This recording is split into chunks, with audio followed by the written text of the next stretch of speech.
Hello everyone, welcome to आई के sir chemistry classes. आज इस वीडियो में हम लोग एक ऐसे प्रश्न से रूबरू होंगे जिसका अधिकांश लोग गलत जवाब देते हैं।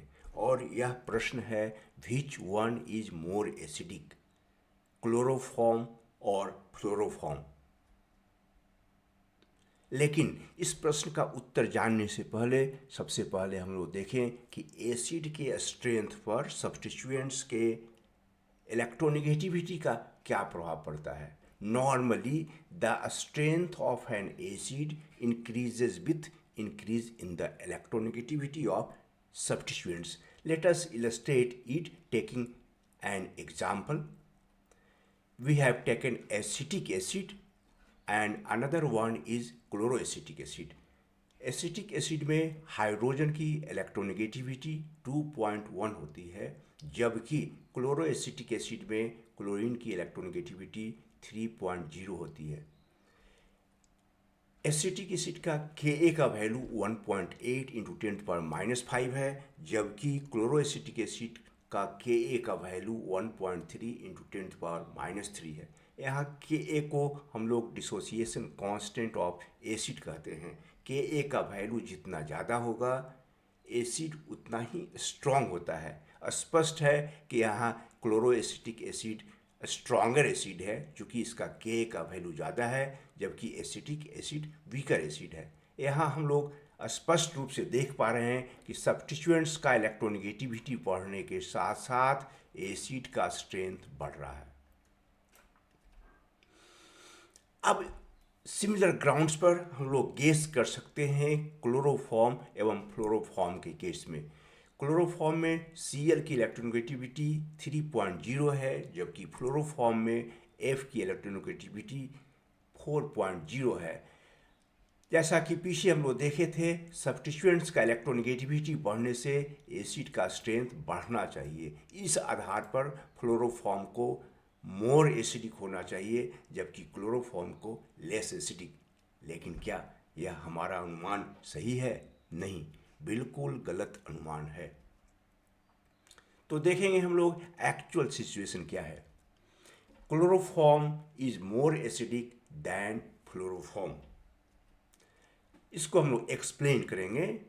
एक कॉमन फैक्ट है, stronger the acid weaker will be its conjugate base.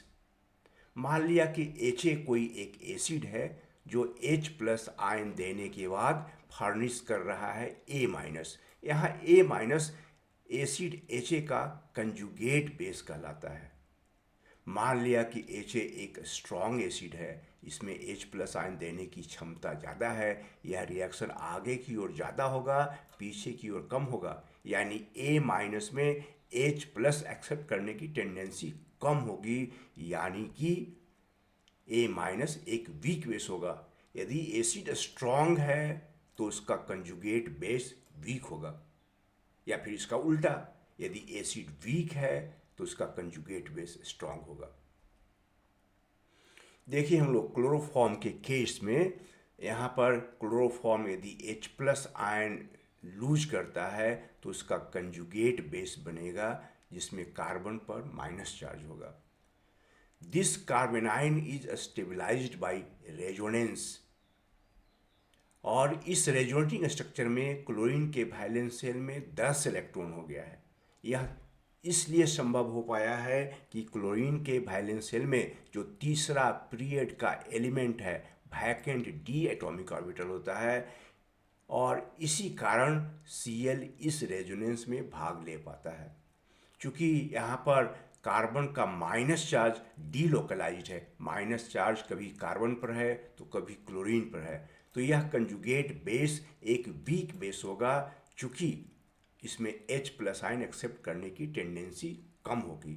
चूँकि यह वीकर बेस है तो इसका एसिड स्ट्रॉन्गर होगा, यानी क्लोरोफॉर्म एक स्ट्रॉन्गर एसिड है रिलेटिवली टू फ्लोरोफॉर्म। इसका Ka का वैल्यू 10⁻16 होता है। अब हम लोग केस देखेंगे फ्लोरोफॉर्म का। यदि फ्लोरोफॉर्म H+ आयन लूज करता है तो उसका कंजुगेट बेस का फॉर्मेशन होगा। यहाँ कार्बन पर नेगेटिव चार्ज है। फ्लोरीन सेकंड पीरियड का एलिमेंट है। इसके वैलेंस शेल में 8 से ज़्यादा इलेक्ट्रॉन नहीं हो सकता है। यहाँ पर ऑलरेडी 8 इलेक्ट्रॉन्स है। फ्लोरीन के वैलेंस शेल में वैकेंट डी एटॉमिक ऑर्बिटल नहीं होता है, इसलिए इसका रेजोनेंस नहीं होगा। नेगेटिव चार्ज लोकलाइज्ड है, इसमें H प्लस आयन एक्सेप्ट करने की टेंडेंसी ज़्यादा होगी, इसलिए यह एक स्ट्रॉन्गर बेस है। और चूंकि यह स्ट्रॉन्गर कंजुगेट बेस है, इसलिए फ्लोरोफॉर्म एक वीकर एसिड होगा।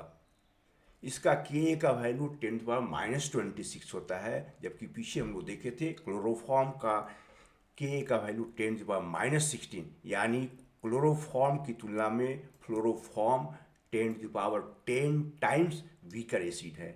यही कारण है कि CHCl3 is more acidic than CHF3।